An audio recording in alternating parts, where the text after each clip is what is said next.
Hey, what's up mga part? Uban ko, maglaag ta.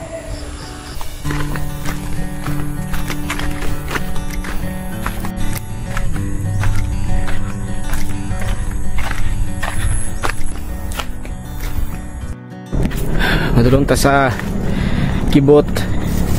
Lagon na nato ang mga kauban mo ng isa ta na baklay karon. Mas lingaw ta tuog sabay, pero tabian man ta. Put pa ni og 1 hour to 1 hour and a half ang baklay. Pindion sa kakapaspas. Dugay-dugay na pud ta, wala ka lag-lag og bukid. Mun atong heart rate karon is over the roof. Pero dili mahayan ang view dire kay isa ni sa the best nga overlooking din sa Don Marcelino diri sa Barangay Lanao. Para sa mga hilig mag-budget o nahilig sa mag-camping or mag-unwind, Mount Kibot is highly recommendable. Pwede siya ma-access using motorcycle, pero mas safe and mas lingaw ang magbaklay. Gusto mo malaag diri, gusto lang ninyo plite. Kuna mo yung motor, gasolina, para magtubig kayo, lisod ang tubig sa taas.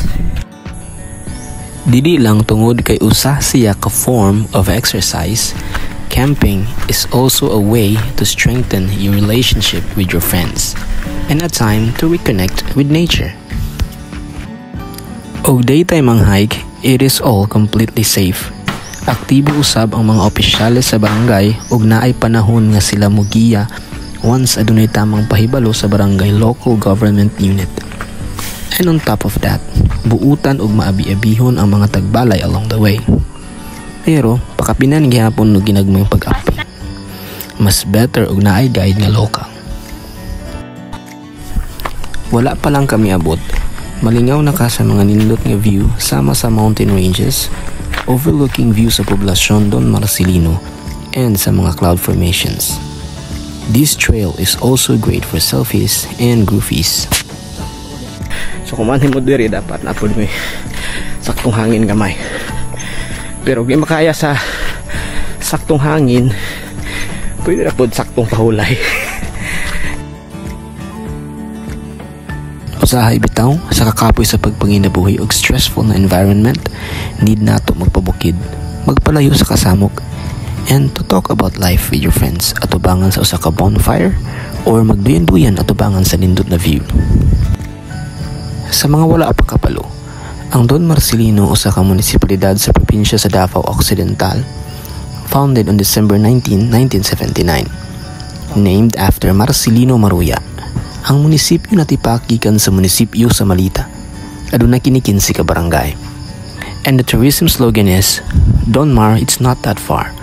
Pagpasabot kini nga dili lisod adto ng Don Mar, di pareha kani adto nga gituuhan nga layo ug lisod ang dalan. Naabot na gyud ta mga parts ato ang destinasyon. No entrance fee ug corkage para sa overlooking view kung asa makita nga murang nagkasinabot ang langit ug mga bukid alang sa usa ka artistic nga view.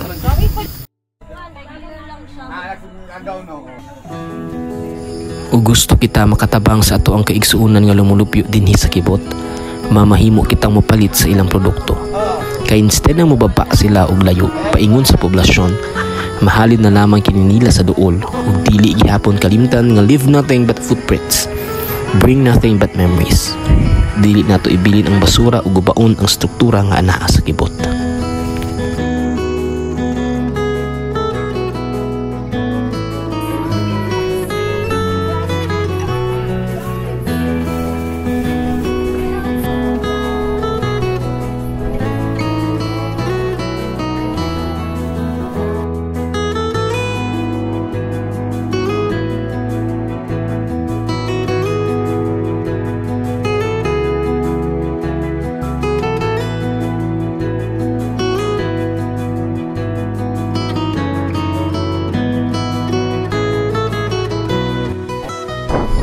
Kung makita na ako ning view mga part, makaingon jud ko nga upadayon jud kog vlog if given a chance, bisag walay ma-earn nga likes or views. Kay nga no, it's about memories pa. It's about moments. Ana gani akong kailang nga nag-create sa dog content, ana siya. Okay ra walay daghang likes or dili makakwarta. Importante nalipay siya sa iyang ginabuhat. First and foremost, do not do it for others. Do it for yourself and for the people who believe in you.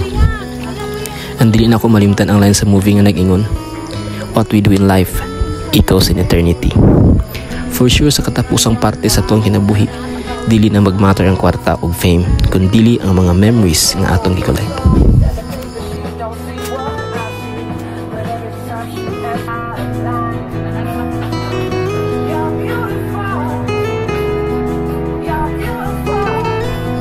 Unsa pa'y gihulat, anhin na sa Kibot Lanao, Don Marcelino, Davao Occidental. Bring your cameras and drones and forget everything for a while. Ug nakauyon ka nga video, please follow me here on Facebook. Ug di ka, okay ra, imubita ng cellphone. Boy, boy, boy!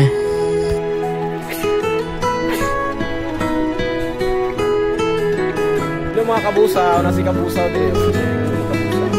Pero tungkol ka na. Ay. Punyeta!